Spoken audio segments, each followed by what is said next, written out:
14 राज्यों में यात्रा जाएगी और 20 मार्च को यात्रा का समापन मुंबई में होगा।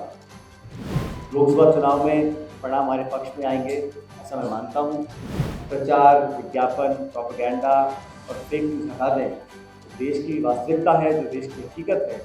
एआईसीसी महासचिव एवं छत्तीसगढ़ प्रभारी सचिन पायलट ने कहा कि मुझे एक नई जिम्मेदारी दी गई है। छत्तीसगढ़ के परिणाम आश्चर्यजनक थे। हम चुनाव नहीं जीत पाए। हार जीत तो एक सिक्के के दो पहलू है। छत्तीसगढ़ में कांग्रेस सरकार ने बहुत अच्छा काम किया था। जीवन और राजनीति में पीछे नहीं, आगे देखना होगा। आप लोगों की मदद करने के लिए मैं पूरा प्रयत्न करूँगा। आने वाले लोकसभा चुनाव में सबको मिलकर काम करना है। राजीव भवन में कांग्रेस की प्रदेश कार्यकारिणी की विस्तृत बैठक में गुरुवार को प्रभारी सचिन पायलट ने कहा कि देश के विपक्ष का एकजुटता का प्रयास हुआ है। इंडिया अलायंस अनेकों पार्टियों का एक गठबंधन बन गया है। बहुत जल्द सीटों का बंटवारा होगा। कई क्षेत्रीय पार्टी जो मजबूत है वहाँ वह चुनाव लड़ेंगे। कुछ ऐसे राज्य है जहाँ कांग्रेस और भाजपा का सीधा मुकाबला होगा। सब मिलकर चुनाव लड़ेंगे तो ऐसे में हम सभी की जिम्मेदारी और बढ़ जाती है। छत्तीसगढ़ की 11 सीटें बहुत महत्वपूर्ण है। उन्होंने कहा कि कांग्रेस एक परिवार की तरह है। हम लोगों को अपना दायित्व निभाना है। उन्होंने कहा छत्तीसगढ़ में कांग्रेस मजबूत है।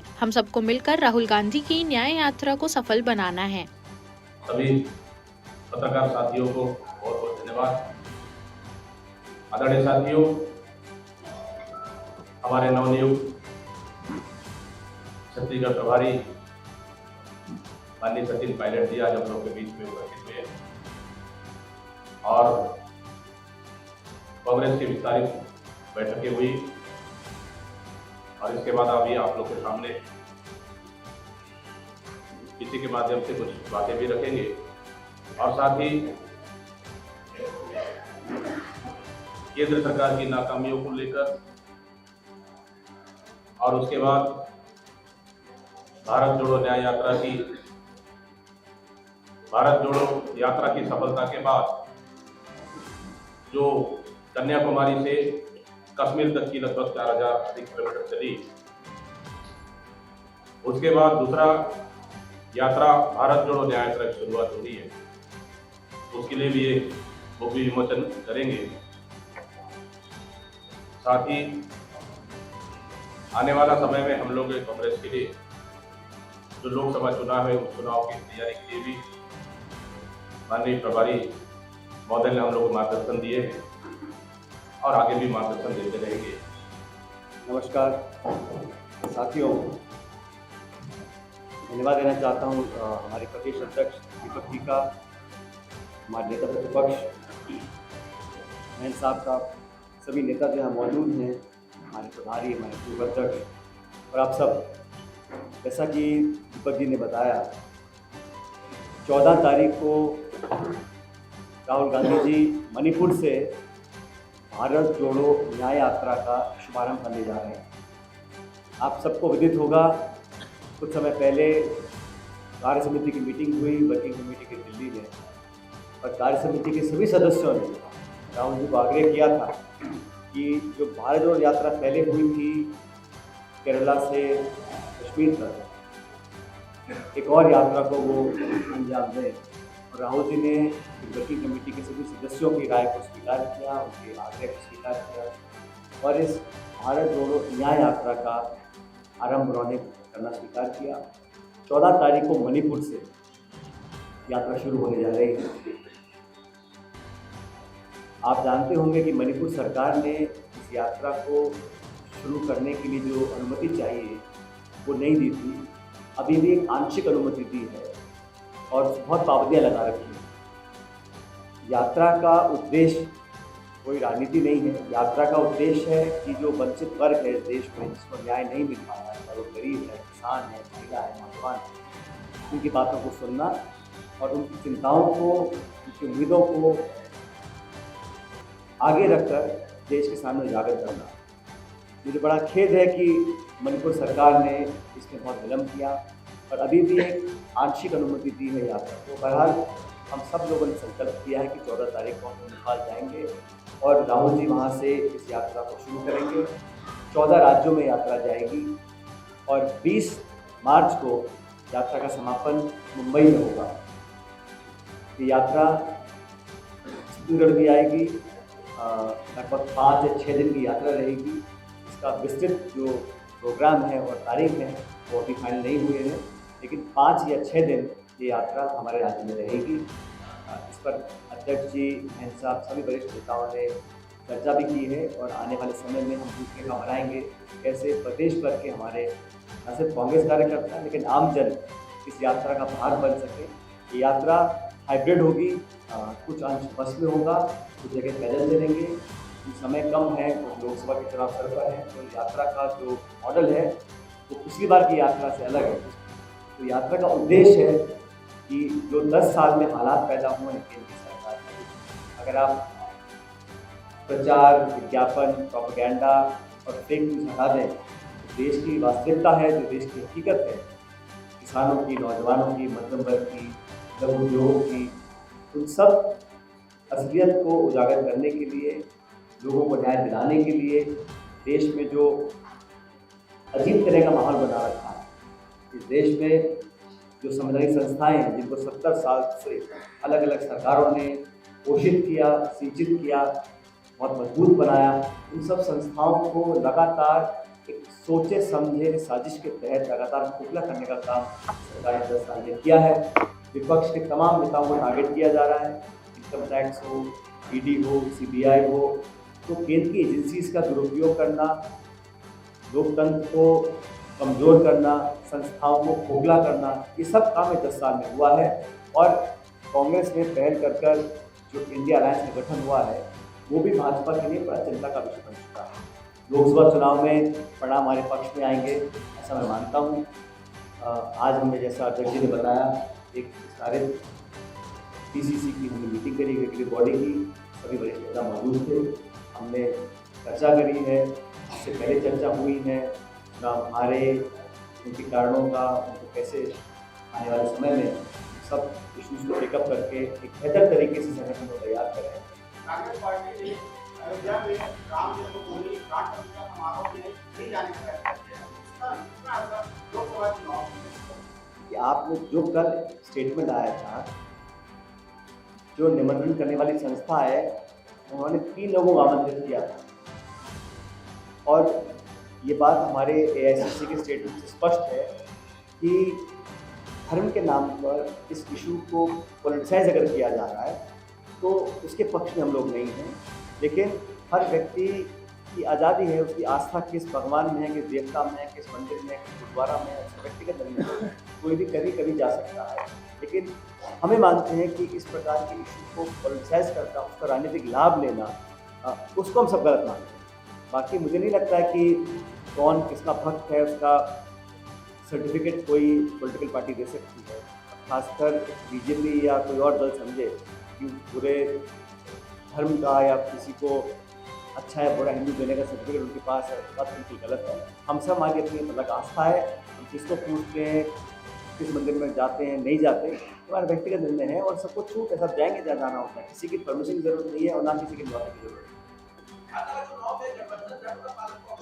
इंडिया अलायंस का जो गठबंधन हुआ था वो अपने हितों को ना देखते हुए देश हित को देखकर किया गया था और राष्ट्र हित इस बात में है कि एनडीए की सरकार का कुछ आना चाहिए। इस सोच के साथ सब लोग साथ आए थे, प्राइमरीली फॉर लोकसभा। और ये अब जो हमारा गठबंधन बना है, सीट शेयरिंग भी जो हो रही है, ये लोकसभा इलेक्शंस को लेकर की जा रही है। अलग अलग राज्यों में चुनाव हुए, मैं नहीं समझता हूँ कि अलायंस या गठबंधन विधानसभा चुनाव के लिए किया गया था, अलायंस लोकसभा चुनाव में।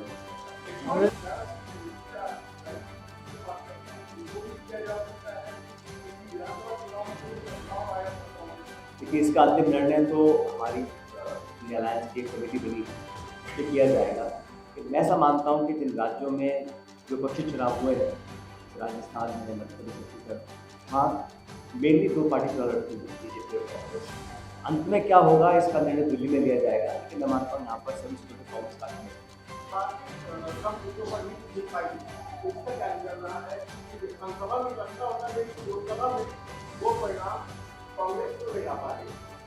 अगर पहले कभी ऐसा हुआ है तो ये जरूरी नहीं कि अगली बार ऐसा होगा।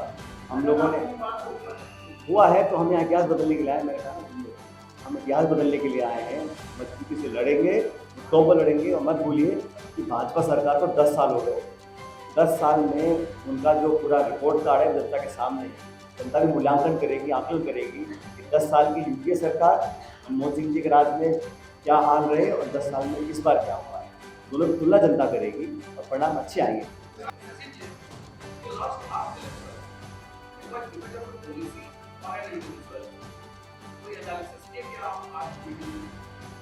कांग्रेस एक राष्ट्रीय पार्टी है और जब हम चुनाव जीतते हैं तो जीत सबकी होती है, चुनाव हारते हैं हार सबकी होती है।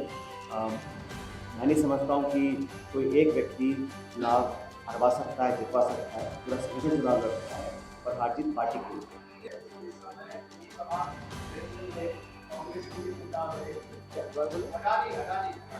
क्या हो गया?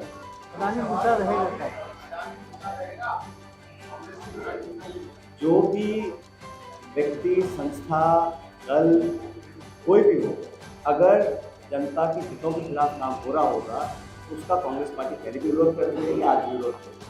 हम जनता के साथ हैं, हम मतदाताओं के साथ हैं, हम गरीबों के साथ हैं, किसानों के साथ हैं, पहले भी थे और आज भी हैं। और हमारा मुद्दा रहेगा कि कैसे इस देश में और प्रदेश में विकास की राजनीति हो, ना कि बंटवारे की टकरार। वहीं शुक्रवार को राजीव भवन में कांग्रेस चुनाव समिति की बैठक के बाद पायलट ने कहा कि आज जिन मुद्दों को लेकर कांग्रेस जनता के बीच जाना चाहती है वह सारे मुद्दे प्रासंगिक है। इनमें किसानों, दलितों, आदिवासियों, नौजवानों, मध्यम वर्ग, महिलाओं, बढ़ती बेरोजगारी और महंगाई जैसे मुद्दे हैं। उन्होंने कहा कि वह केंद्र की रिपोर्ट कार्ड जनता के बीच ले जाएंगे और छत्तीसगढ़ में दोगुनी ताकत से वापसी करेंगे। साथियों, आज छत्तीसगढ़ में जो हमारी प्रदेश इलेक्शन कमेटी है उसकी पहली बैठक आज हम लोगों ने यहाँ पर ली है और बड़ी सार्थक चर्चा हुई सभी मान्य सदस्यों के योगदान से और 11 लोकसभा क्षेत्रों पे सभी लोगों ने अपनी राय दी है। हमारे नेता प्रतिपक्ष और प्रदेश अध्यक्ष जी, हम सब ने एक रूपरेखा तैयार करी है। आने वाले कुछ दिनों के अंदर हम चाहते हैं कि इस बार समय रहते हम लोग अपने प्रत्याशी का चयन करें और इन सब ने संकल्प लिया है कि इस बार पहले से कई बेहतर हमारा परफॉर्मेंस रहेगा लोकसभा के अंदर। और जो जनता के इशू हैं, जो आज जिन मुद्दों को लेकर कांग्रेस जनता के बीच जाना चाहती है, वो सारे मुद्दे प्रासंगिक हैं। किसानों के, दलितों के, आदिवासियों के, नौजवानों के, मध्यम वर्ग के, महिलाओं के, लघु उद्योगों के, जो बढ़ती बेरोजगारी है, महंगाई है, जो अपने आप को नौजवान ठगा हुआ महसूस करता है। आज़ाद भारत के इतिहास में सबसे ज़्यादा बेरोजगारी देश में है तो आज है। तो छत्तीसगढ़ के साथ साथ देश भर में जो माहौल बना है पिछले 10 सालों में, वो जनता के बीच लेकर जाएंगे। और भारत का जो मतदाता है बहुत समझदार है, संवेदनशील है, वो सरकार का आकलन करेगा, 10 साल की रिपोर्ट कार्ड देखेगा और जो कांग्रेस यूपी की सरकार 10 साल पहले थी उसकी तुलना कर फिर अपना वोट कास्ट करेगा। मुझे पूरा विश्वास है कि हम लोग अच्छा परफॉर्म करेंगे और बहुत जल्द हमारे चुनाव अभियान, हमारे प्रत्याशियों की घोषणा, तो सब चीज़ों को हम बहुत जल्द करने जा रहे हैं। नई नियुक्तियों को लेकर भी चर्चा हुई सर बैठक में और वरिष्ठ नेताओं ने कहा है कि कुछ और नियुक्तियां हो जाए लोकसभा चुनाव से पहले। हाँ, संगठन में जहाँ कुछ कमियाँ हैं, जहाँ कोई पद खाली है, जहाँ बदलाव करने की ज़रूरत है, वो एक कंटिन्यूस प्रोसेस उसको करते रहेंगे। लेकिन संगठन अब पूरी तरह मुस्तैदी से धरातल पर उतरेगा और हम लोग खुद सभाएं करेंगे, संभाग में, जिले में, लोकसभा क्षेत्र वाइज जनता तक जाएंगे, कार्यकर्ताओं तक पहुंचेंगे और जो हमारी कांग्रेस पार्टी का मैसेज है इस लोकसभा चुनाव के लिए, उस मैसेज को, संदेश को हमारे नेताओं कार्यकर्ताओं के माध्यम से दूर तक हम लोग पहुंचाएंगे। इस पर विस्तार से चर्चा। 2 महीने पहले जो हार हुई है वो 2 महीने बाद आप कैसे बदल लेंगे? क्या ऐसा कुछ करने जा रहे हैं? कुछ बदलेंगे, क्या करेंगे? हार के बाद काफी नाराजगी ये धारणा फैलाई गई थी पहले कि भाजपा चुनाव जीतती है, लेकिन बीजेपी को हम लोगों ने हराया, हिमाचल प्रदेश में हराया, कर्नाटका में हराया और अभी जैसे मैंने कल कहा राजस्थान में सरकार को बने 1 महीना हुआ है, वहाँ पे उपचुनाव हुआ। उपचुनाव में, चलते चुनाव में भाजपा के उम्मीदवार को आचार संहिता लागू होने के बावजूद भाजपा के उम्मीदवार को आपने मंत्री बना दिया और जनता ने 12,000 वोट से कांग्रेस पार्टी को जिताया है वहाँ पर। तो ये जनता बड़ी विवेक से अपने मत का प्रयोग करेगी और जो लोग बड़े अति आत्मविश्वास में आज खोए हुए हैं उनको ऐसा नहीं होना चाहिए। मुझे लगता है कि जनता कांग्रेस पार्टी के पक्ष में वोट डालेगी और छत्तीसगढ़ के लोग मैं समझता हूँ बड़े समझदार लोग हैं, संवेदनशील लोग हैं और वो जानते हैं कि कौन पार्टी क्या बोलती क्या करती है। हमारी सरकार जो 5 साल रही, जो पॉलिसीज़ बनाई, जो प्रोग्राम्स दिए, जो जन कल्याण के हमने कार्यक्रम किए, उनको लोगों ने पसंद किया। भाजपा ने जो दुष्प्रचार किया और जो वादे कर सत्ता में आए हैं तो कैसे उसको कारगर करेंगे ये जनता बड़ा सवाल पूछ रही है। राम मंदिर के मुद्दे पर सीधे ध्रुवीकरण की तैयारी है और उसकी रणनीति भाजपा की इसी तरह है, इसको कौन कैसे करेंगे? तो भाजपा को चर्चा करनी चाहिए, खाद, बीज, बिजली, पानी, रोजगार, सड़क, चिकित्सा, शिक्षा, इस पर चर्चा नहीं करते हैं। आज जो खाई बन गई अमीर गरीब की तो कभी देखी नहीं। कांग्रेस की सरकार जब थी, मनमोहन सिंह प्रधानमंत्री थे, 14 करोड़ लोगों को गरीबी रेखा से हमने हटाया। आज जो खाई बनी अमीर गरीब की वो अकल्पनीय है। आज जो गांव और शहर की दुनिया बनी है, आज ऐतिहासिक अनएम्प्लॉयमेंट है, आज महंगाई क्या है, आज पेट्रोल डीजल देसी घी से महंगा बिक रहा है, गैस सिलेंडर कितने का है और जो छोटे उद्योग तो बंद हो गए हैं, नोटबंदी, जीएसटी, लोगों की जेबों पर डाका डाला जा रहा है और इन सबको छुपाने के लिए ऐसे मुद्दों को आप आगे ले आते हैं जो जनता अपने भाव में बह जाए या भावनाओं में बहकर वोट डाले, ये कब तक चलेगा? जो व्यक्ति, जो मध्यम वर्ग का नौजवान व्यक्ति आज सोचता है कि मैं पढ़ लिख कर नौकरी करूँगा, कहाँ ही नौकरी है? 2 करोड़ रोजगार देने का वादा बीजेपी ने किया था, काला धन खत्म कर देंगे ऐसा वादा किया था, विदेश से पैसा लेकर आएंगे वापस, वो कहाँ गया? तो बातें बोलने की और है, करने की और है। तो जो रिपोर्ट कार्ड है, मैं तो हमेशा चुनौती देता हूँ कि भाजपा को चुनाव लड़ना है तो परफॉर्मेंस पर, गवर्नेंस पर, रिपोर्ट कार्ड पर चुनाव लड़े और जनता निर्णय करे।